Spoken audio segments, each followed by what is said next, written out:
ओम विश्वानि देव सवितर्दुरितानि परासुव यद्भद्रं तन्न आसुव। ओम शांति शांति शांति। ये सद्गुरुदेव भगवान की जय। प्रस्तुत विवेक चूड़ामणि चल रहा है और प्रकरण पंचकोश, श्लोक क्रमांक 172। यहाँ मन की स्थिति बताते हैं कि मन ही बंधन का कारण है और मन ही मोक्ष का कारण है। मन ही हमें उस परमात्मा की प्राप्ति करा देते हैं, आसक्ति से छुड़ा देता है, वैराग्य को प्राप्त कराता है, और मन ही आसक्त बना देता है और इतना मोह में जकड़ देता है कि वो परमात्मा से दूर करता है। तो हमें ये शंका होगी कि ये मन जो है फिर कैसे इसका जो है समाधान होगा, ये परमात्मा की तरफ कैसे मुड़ेगा। तो परमात्मा के तरफ जो है मुड़ने के लिए वो एकदम नहीं मुड़ सकता। इसलिए तो कहा है कि सततम कीर्तयन्तो माम यतन्तस्य दृढ़व्रताः नमस्सन्तस्य मां भक्त्या नित्य युक्त उपासते। जब परमात्मा की भक्ति हमें दृढ़ रूप से प्राप्त हो जाएगी, उस परमात्मा की भक्ति में ही हम निरंतर जो है डूबे रहेंगे। हमारी दिनचर्या में उस दिनचर्या में उस परमात्मा का ही ध्यान रहेगा। हमारी दिनचर्या ऐसी हो कि उसका स्मरण नित्य होता रहे। भले ही हम कार्य करते रहे, हम कर्म करते रहे, लेकिन वो कर्म हमेशा हमारे परमात्मा के ही हो। ऐसा ऐसी आदत उस मन को अगर हम डालते हैं कि भाई तेरा अस्तित्व कुछ भी नहीं है, देखो कितना भी शक्तिमान हो, अगर हम उसको हीन भावना से देखे और उसको हमेशा हमेशा कहे कि हम तेरे साथ लड़ने के लिए तैयार है और तेरी शक्ति कुछ भी नहीं चलेगी, तो वो धीरे धीरे धीरे धीरे उसकी शक्ति अपने आप ही कम होती जाएगी। कैसे? देखो, कर्ण जो है बहुत बड़ा योद्धा था। कर्ण ऐसा योद्धा था कि वो अर्जुन को अनायास से समाप्त कर सकता। भगवान अर्जुन के साथ होने के बाद भी उसको समझाते हैं कि ये देखो, ये कर्ण जो है, इसको तुम सहज रूप से मार नहीं सकते, इसको तुम जो है धोखे में रखो, कहो कि हाँ हाँ ठीक है ठीक है, लेकिन उसका उसके ऊपर विश्वास नहीं रखना है। और उसको कैसे मारना है मैं बताऊंगा। और अर्जुन के जो मामा है वो कर्ण के रथ पे बैठे, और कर्ण कितना भी बाण चला रहा है, उछाल के दिखा रहा है, अच्छे अच्छे बाण छोड़ रहा है, लेकिन कर्ण के मामा क्या कहते हैं, अरे ये तो तूने कुछ भी नहीं मारा। उसका जो हौसला है वो कमजोर कर देते हैं, और वो कमजोर करने से उसका मनोबल जो मनोबल है जो है वो कमजोर हो जाता है और वो हार जाता है। और उसको जो है अर्जुन जो है उसको मौका दे के उसको परास्त कर देता है। तो वैसा ही ये मन है, इस मन को जो है मौके पे परास्त करना है उसको। जैसे हम धर्म कार्य जो हमारे जीवन में तिथियां आती है, एकादशी व्रत है, पूर्णिमा है, त्रय जो शिवरात्रि है, सोमवार आदि व्रत करते, जो भी हम जिस देवता को मानते हैं उस देवता के लिए हम व्रत आदि का पालन करें, नियम करें, तिथियों को देख के जीवन में जो है कार्य करे कि इस स्थिति में ये करना निषिद्ध है, इस स्थिति में वो करना निषिद्ध है ना।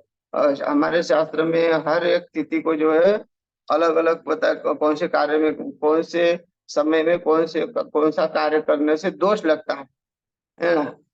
यहाँ तो इतना लिखा हुआ है कि आप कौन से दिन में शरीर को साबुन लगाना है, कौन से दिन में तेल लगाना है, कौन से दिन में आपने नाखून काटने हैं, कौन से दिन में आपने जो है स्विमिंग करना है। ये सब जो है ये हमारे कर्म कांड में आता है कि हम कौन से दिन में क्या कार्य करें।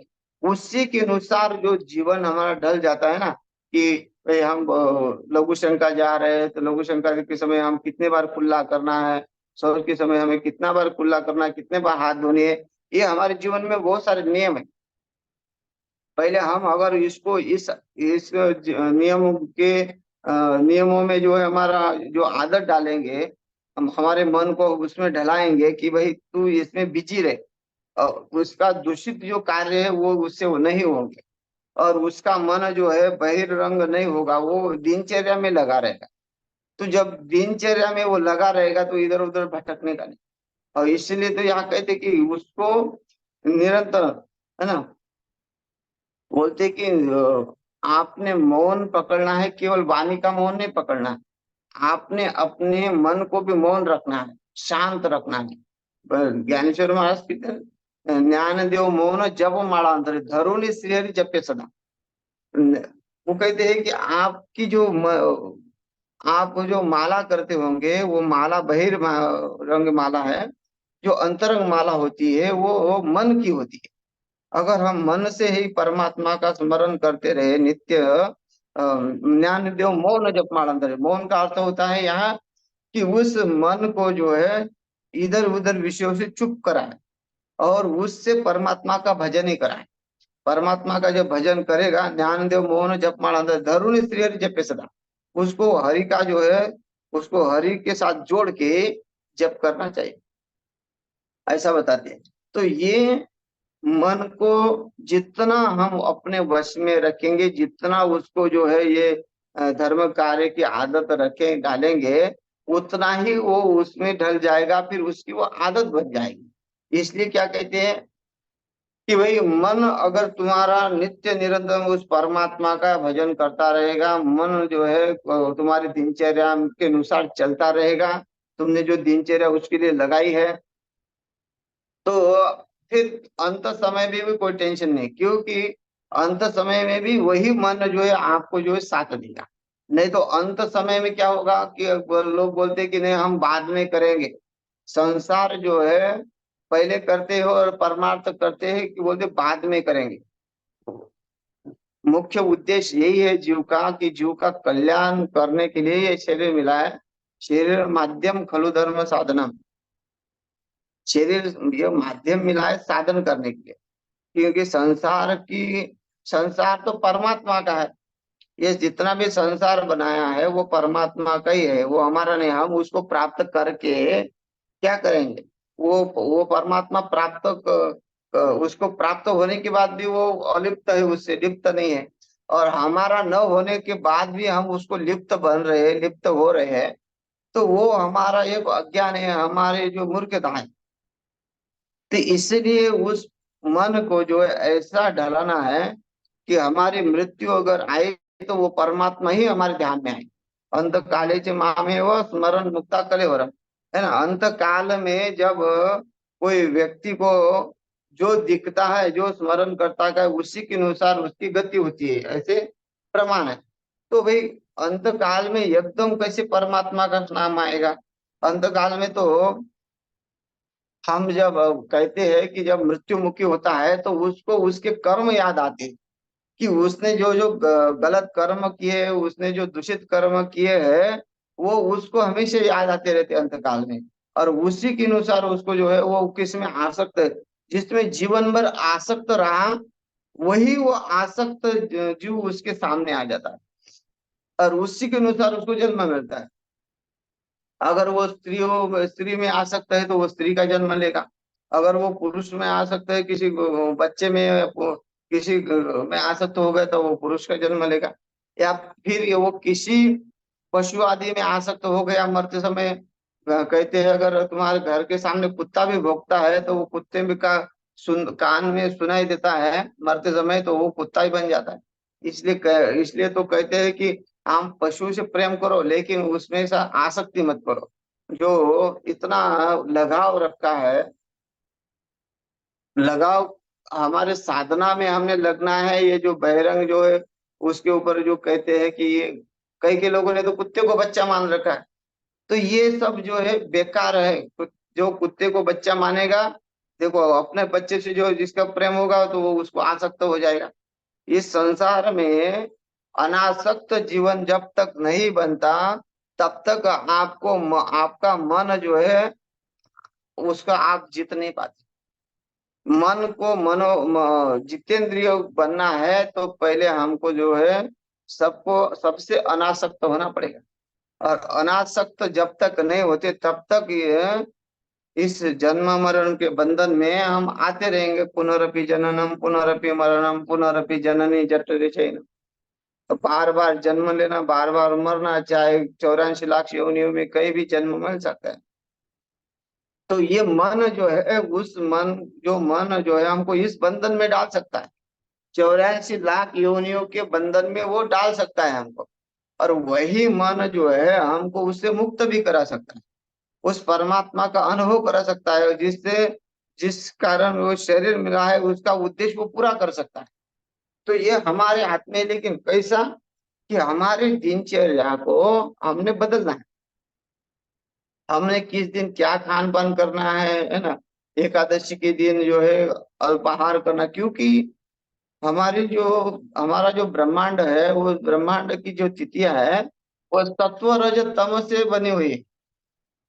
सत्व रज तम से 15 दिन, जो मैंने कहा ना, 15-15 दिन की जो वो है, अमावस्या और पूर्णिमा आती है, उसमें 5-5 दिन का सत्व रज और तम जो है दिन है। तो हमारी जो 5 दिन की जो स्थिति है वो सत्व गुण में आ जाती है।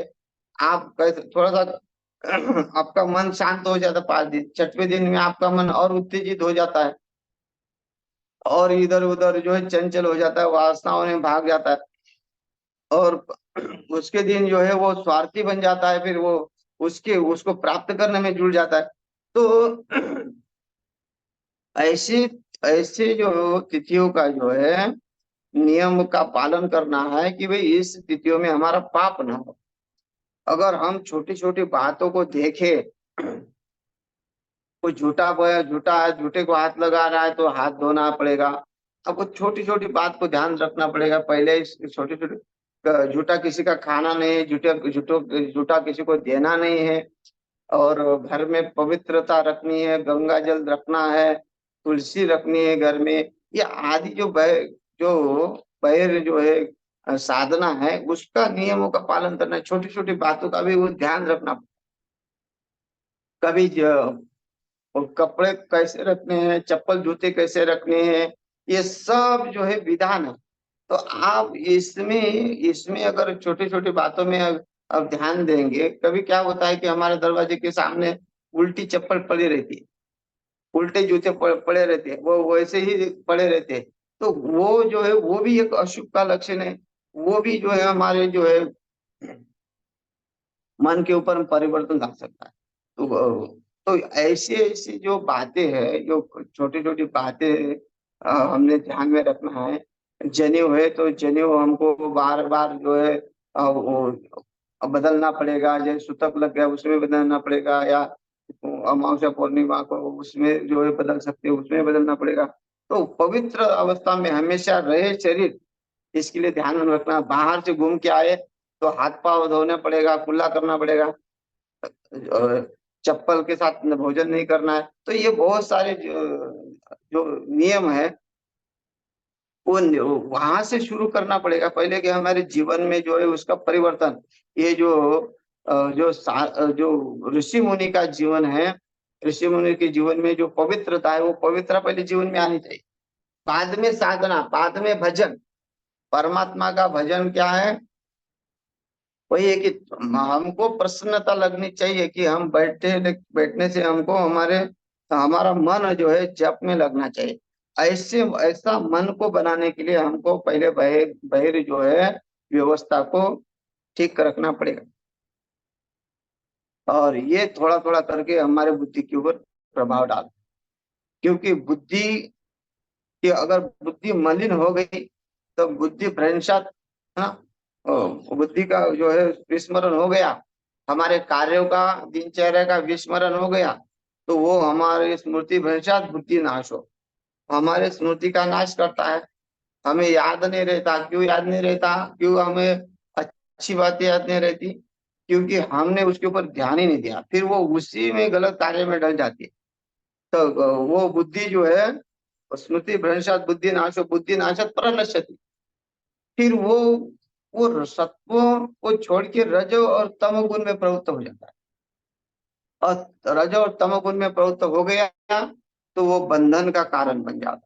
इसलिए उस वो जो मन है, वो मन आपको मोक्ष देने वाला है, और वही आपको मोक्ष से अलग करने वाला है।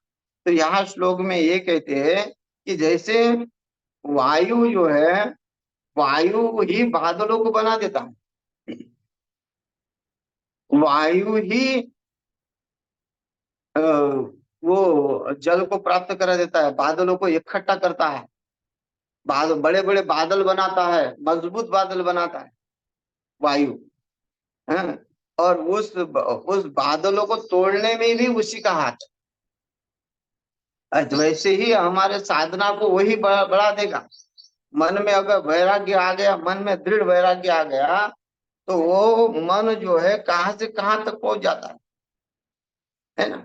एक जो है राजा, सब प्रपंच उसका है, और उसके मन में वैराग्य आ गया कि अरे मृत्यु तो होनी है, लेकिन मृत्यु के बाद क्या, मृत्यु सबकी होती है, लेकिन जो मृत्यु से जितना है, मृत्यु मृत्यु क्यों होती है उसको अगर हम जानना है, तो उस जानने के लिए हमको कुछ ना कुछ त्यागना पड़ेगा। तो क्या हुआ, गौतम बुद्ध ने सब कुछ त्याग दिया, वो साधना में लग गया। कि उसने देखा कि मनुष्य जा रहा है मरते से, मरा हुआ ले जा रहा है, और उसको देखा कि भाई मरना पड़ता है, इस संसार से तो जाना पड़ता है, फिर हम संसार में जाना पड़ता तो आए क्यों है, ये भी एक प्रश्न है। अगर हम संसार में आए हैं तो कुछ ना कुछ कार्य के लिए आए होंगे। अगर हम कहेंगे कि हम संसार में तो भाई खाने पीने के लिए आए, तो खाने पीने के लिए तो पशु भी आए हैं, तो हमको मनुष्य क्यों बनाए।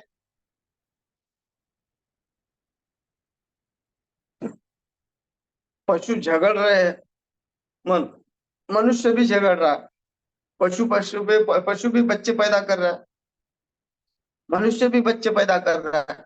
तो भी हम आए हैं, वो पशु भी आए हैं, हम भी आए हैं, तो हमारा तो कुछ ना कुछ उद्देश्य होगा। इस धरती पर आने का कुछ ना कुछ तो उद्देश्य होगा। उस परमात्मा ने एक मनुष्य बनाया, अगर उसको वो आनंद नहीं लेना होता, आनंद लेना ही होता, तो केवल पशु पशु बना देता, कुछ अलग अलग जानवर बना देता, सबको पूंछ लगा देता। तो मनुष्य को वो क्यों बनाया गया, कि वो मनुष्य को अपने को प्राप्त कर सकता है। मनुष्य को विवेक दिया है, वो विवेक से अपने आनंद को प्राप्त कर सकता है। पशु अपने आनंद को प्राप्त नहीं कर सकता, पशु को तो दुख भोगना ही है। यहाँ भाई एक चांस तुमको दिया जाता है, तुम एक बार मनुष्य बनो, और मनुष्य तुम्हें एक विवेक तुम्हारे साथ दिया है, उस विवेक को तुम अपने साथ रख के मेरी अनुभूति करो। ये यही एक माया है।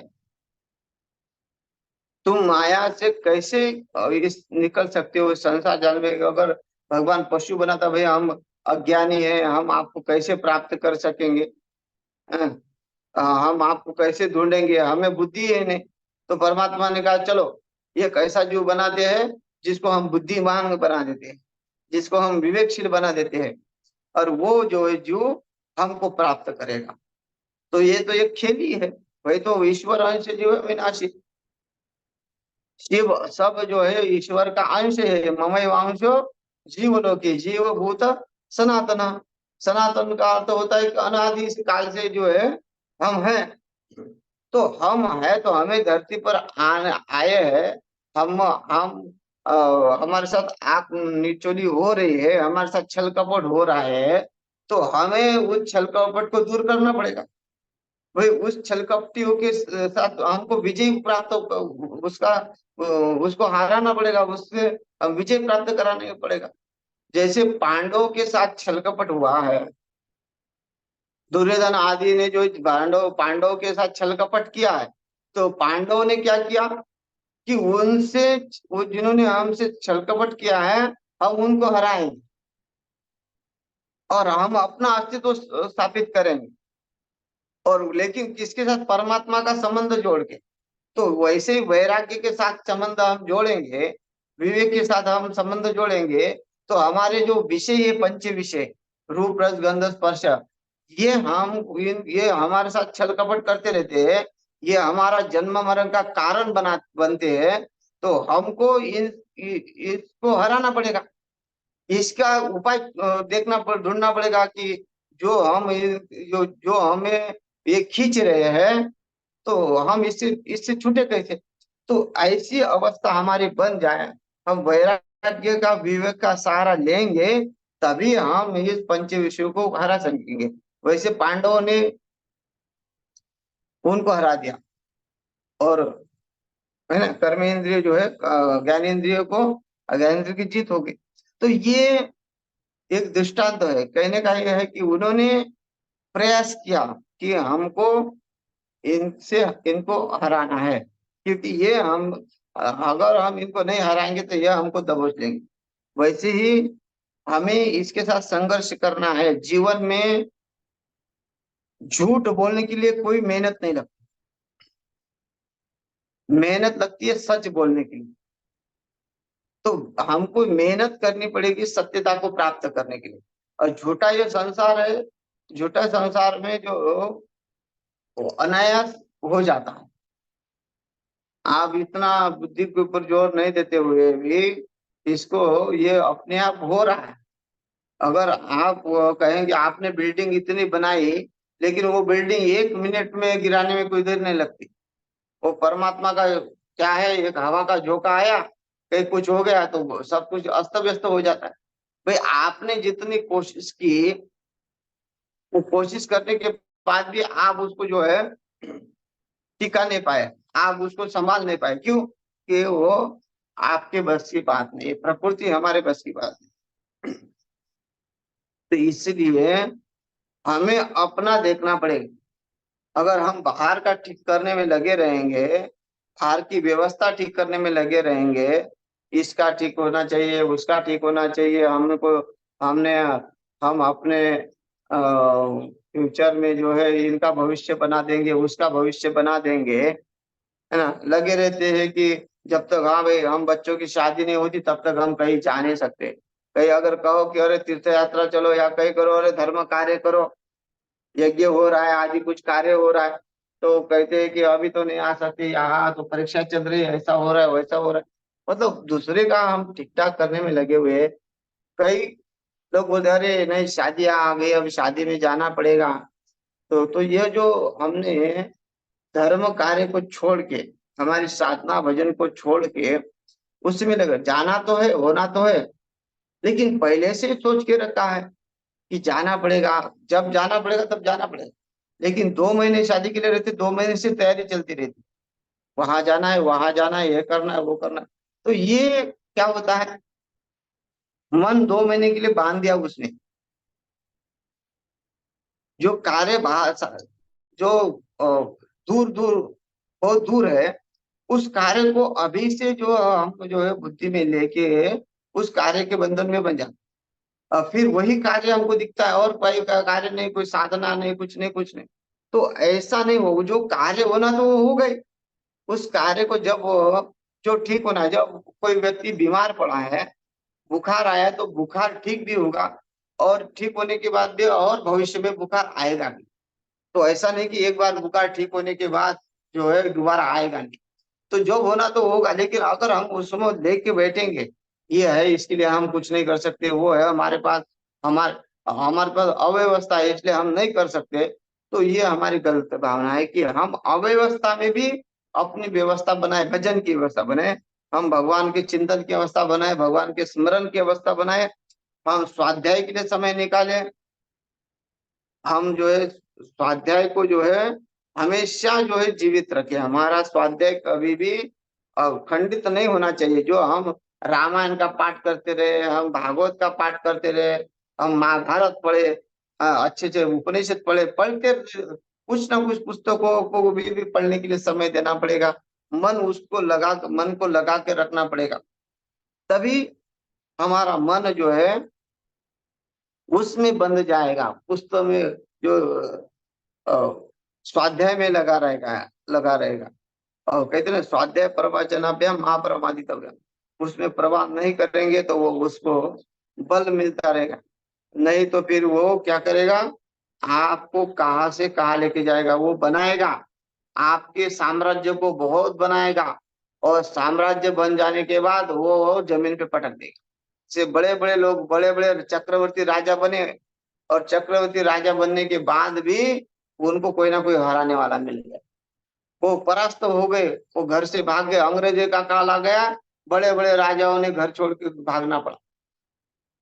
तो क्या हुआ कि हमारे पूर्वजों ने राजा तो बनाया हमको, लेकिन देखो हम अपने मन के कारण ही भागना पड़ा। तो ये क्या हुआ कि वैसे ही वो क्या होता है, मन बहुत साधना में ऊंचा तक ले जाएगा, लेकिन साधना में वो और ऊंचा ले जाने को, अगर हम साधना से बहिरंग हो गए, थोड़ा भी कहेंगे कि अहंकार बढ़ जाता है, भक्ति करते तो अहंकार बढ़ जाता है, ज्ञानी को भी अहंकार हो जाता है, भक्तों को अहंकार हो जाता है। तो अगर हम उस परमात्मा के भजन में नित्य रहेंगे, उसके स्मरण में रहेंगे, तो हमारा अहंकार नहीं बढ़ेगा, हमारा ज्ञान का अहंकार भी नहीं बढ़ेगा। तो मन हमको कोई धोखा दे नहीं सकता, नहीं तो वो आगे बढ़ाएगा, ऊंचाई पे लेके जाएगा, वो आपको सिद्धियां भी देगा। सिद्ध नवविधि जो है, नव अष्ट सिद्धि नवनिधि की दाता, वो आपको अष्ट सिद्धि भी प्राप्त कराएगा, स्वर्ग आदि का सुख प्राप्त कराएगा। लेकिन ते तुम भुक्ता स्वर्गलोकों विशन्ते, है ना, ते तुम भोक्ता स्वर्गलोकों विशालम शून्य पुण्य मृत्यु लोकों विशन्ति। देखो आप, हमें मन के द्वारा ही इतना बड़ा स्वर्ग मिल गया, लेकिन स्वर्ग मिलने के बाद भी, उस स्वर्ग का पुण्य समाप्त होने के बाद भी, और धरातल पर आगे मृत्युलोक में आगे, वही योनियों में आगे। तो ये क्या हुआ, मन का ही कारण हुआ। मन, हमने मन को बस उतना ही सीमित रखा, भाई सकाम कर्म करो, कर्म कांड आदि करो, और कर्म कांड करके पुण्य के भागी बनो, और स्वर्ग को प्राप्त करो। लेकिन हमने उस मन को ये नहीं समझाया कि भाई वो तुमको तो वापस आएगा, ये तो फिर धोखा देगा। तो इसलिए उस मोक्ष की भी कामना करनी पड़ेगी। पहले धीरे धीरे स्वर्ग का लालच दिखाओ, स्वर्ग के लालच से उसको फिर बाद में हटा देना है, वैराग्य को प्राप्त करना है, कहीं उसको त्याग देना है। भाई ये तेरे बस की बात नहीं, उसको समझाओ कि तुम जो प्राप्त करोगे वो तुमको दोबारा आना पड़ेगा, इसलिए ऐसा कुछ प्राप्त करो कि तेतम गत्वा स्वर्ग, है ना, कि यद गत्वा न निवर्तन्ते तद्धाम परम मम। तुम दोबारा जहां जिस पद पे जाओगे उस पद से नीचे नहीं गिरोगे। ऐसा अगर हम पद प्राप्त करते हैं तब हम मनोजय हो जाएंगे। मनोजवम मारुत तुल्य वेगम जितेंद्रियम बुद्धिमता वरिष्ठम, है ना, हनुमान जी मनोजवम, मन को जीत लिया, इसलिए भगवान को हृदय में बिठा दिया, हृदय हृदय में वो स्थापित हो गया। तो ये मन जो है हमको बहुत आगे भी बढ़ाता है, और हमको जो है वो नीचे भी गिराता है। जैसे वायु जो है बादलों को बहुत ऊपर तक ले जाता है इकट्ठा करके, और उसको छिन्न भिन्न करके नीचे गिरा देता है।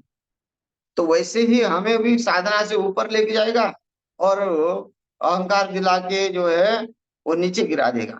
इसलिए मन के साथ हमको समझौता करना पड़ेगा, मन को जो है धोखे में रखना पड़ेगा, नहीं तो मन हमको धोखे में रख देगा। तो ये है इस श्लोक का चिंतन, और अगले श्लोक का चिंतन अगले बुधवार को करते हैं। तो यही समाप्त करते, समय हो गया। हरिओम दर्शन।